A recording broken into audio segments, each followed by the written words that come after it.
என்னடா இது இப்படி கொட்டை அடிச்சுருக்காரு? முஸ்லீம்ஸில் இது இருக்கா எனக்கு என்னன்னு தெரில. யாராவது முஸ்லீம்ஸ் இருந்தீங்கன்னா சொல்லுங்கள் இது என்னன்னுட்டு. கேட்டால் உடனே சொல்லிடுவாங்க இது வந்து முஸ்லீம்ஸே கிடையாதுன்னுவாங்க. ஆனால் அந்த இடத்தெல்லாம் பார்த்தா என்னவா தெரியுது? முஸ்லீம்ஸ் இல்லாத மாதிரியா தெரியுது. என்ன பண்ணுறாரு? கொட்டை அடிச்சுருக்காரு.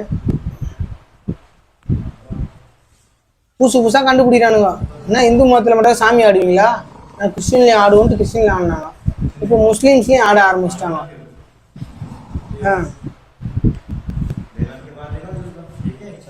என்ன பண்ணுற? தலைவலி இது போகுது. பேராசிட்டமால் மாத்திரை தந்து போடுவான், பெயின் கில்லர் டேப்லெட் போடுவான். ரொம்ப தலைவலி இது போல். இதெல்லாம் மண்டி போட்டு சொல்லி வருவாரு. வெள்ளை சட்டையை போட்டு நாசம் பண்ணுறது போது. இன்னும்னாப்பா நீ பேண்ட்டை பிபியாக எதுவும் போயிடுவா. வீட்டில் உங்கள் வீட்டில் எதுவும் லேடிஸ் தான் பாவம் துணி துவைக்கிறன்ற பேரில் அவன் பாவம் காரையெல்லாம் போகிறதுக்கு துணி துவைச்சி அவன் வாழ்க்கை போயிடும். யாரான் அவன் நாய் மாதிரி சுற்றி கிடக்குறான்.